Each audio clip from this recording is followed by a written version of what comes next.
Bismillahirrahmanirrahim. Assalamu alaikum everyone. Welcome to AppSex online support program. This is 10th week of online learning and it is time for history lesson for class 8th. We are doing chapter number 5, British rule and Muslims of the subcontinent, and the topics which we are going to cover in this video are constitutional reforms, Minto Morley reforms and Montagu-Chelmsford reforms. Before starting our today's lesson, let's take a quick recap. In our previous video, we discussed economic policy of the British and the modernization plan. We discovered that all the policies and plans were made to benefit English private companies only and not the local people. As a result, joblessness and poverty increased in the subcontinent. So at the end of this video, students will be able to learn about constitutional reforms. Students will list the salient features of 1861, 1892, 1909 and 1919 Acts, and they will solve the exercise questions related to the text. To achieve our objectives, you have to read the text carefully for better understanding, consult dictionary to find out the meanings of difficult words, and make meaningful sentences to answer the questions. So let's start our today's lesson. Our topic is constitutional reforms, but first of all we have to understand the meaning of constitution and why there is a need to reform it. So constitution means law, rule or regulation, and constitutional reforms mean to add something in the existing law or rule. With the help of constitution, our state or country is governed. So constitution plays an important part in running the government successfully. Governments amend or change the constitution to meet their objectives. That's why constitutional reforms take place, or that's why they are important. So let's start our first topic, constitutional reforms. The British administration adapted the constitution used in the British Parliament to run their colony effectively. The devolution of power to natives was introduced after they took over subcontinent under British Crown. Acts of 1861, 1892, 1909 and 1919 were introduced from time to time. The Viceroy was responsible to implement these acts with the help of Secretary of State. So you must have understood that why constitutional reforms took place in the subcontinent, because the British administration or British government wanted to run their colony, and when we say colony, it means India. They wanted to run India successfully, or they wanted to rule over their colony very successfully. That's why they changed constitution time to time. They brought some changes in the form of acts, and these acts were 1861, 92, 1909 and 1919. So first change was brought in 1861. That's why it is called Indian Council Act of 1861.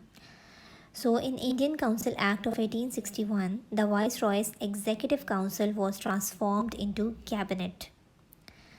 So here you should understand the meaning of Viceroy, Executive Council and Cabinet. Viceroy was ruler in a colony, and his status was equal to Governor General. When we say Executive Council, it means a council with executive powers of decision making. And Viceroy's Executive Council was transformed means changed, into Cabinet. Cabinet means group of ministers. So the Cabinet was spread on 6 appointed members or 6 appointed ministers. Those were in charge of different departments.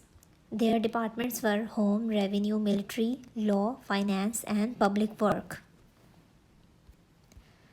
Next is Indian Council Act of 1892.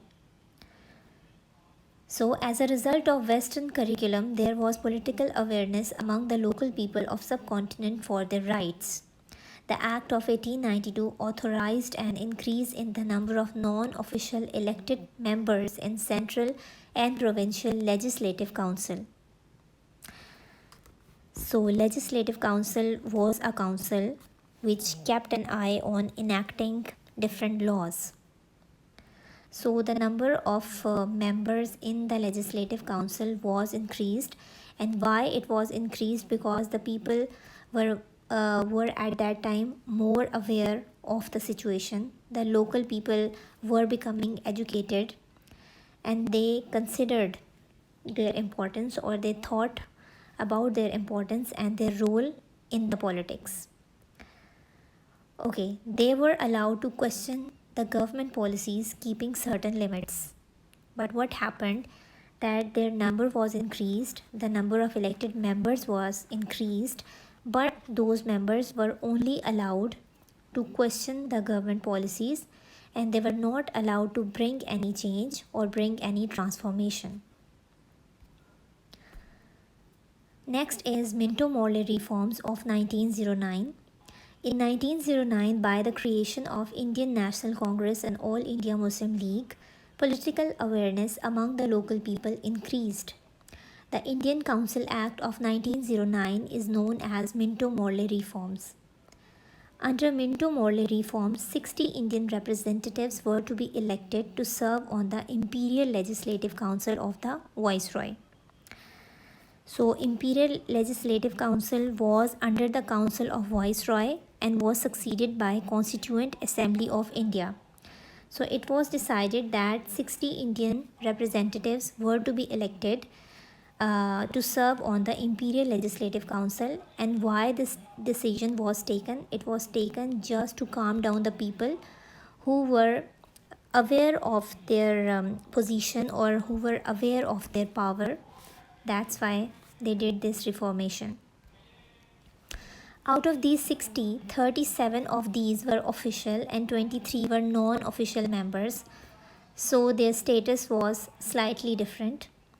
It allowed Indians to take part in elections. The demand for a separate electorate by the Muslims was accepted under the 1909 reforms. This was one of the biggest achievements of Muslim League, that their demand for a separate electorate was accepted. Montagu-Chelmsford reforms 1919. When Edward Montagu became the Secretary of State for India, he wished to give locals more authority as a reward for their contribution in World War I. Montagu was a Secretary of State and Chelmsford was the Viceroy. Due to this, the Act of 1919 was regarded as Montagu-Chelmsford reforms. In 1919 Act, system of diarchy was introduced. So diarchy means the power was distributed between two groups or between two different positions. Under this reform, the Viceroy was to be advised by 6 members, 3 of whom had to be Indians. The system of dual power was introduced. The provincial councils were given control over education, agriculture, health, local self-government, and the British retained control over military matters, currency, communication, and criminal law. So we can say that after this reform, Montagu-Chelmsford reform, authority was distributed among the Indians and the British, but the main authority was still with the British. Now you have a vocabulary task. Prepare a bank of words you find difficult or new in the topics. Maintain a small notepad or booklet for new vocabulary. After thorough reading and understanding of the chapter, students will do content-related questions given in the exercise independently and on loose sheets. That's all for today. Thank you so much.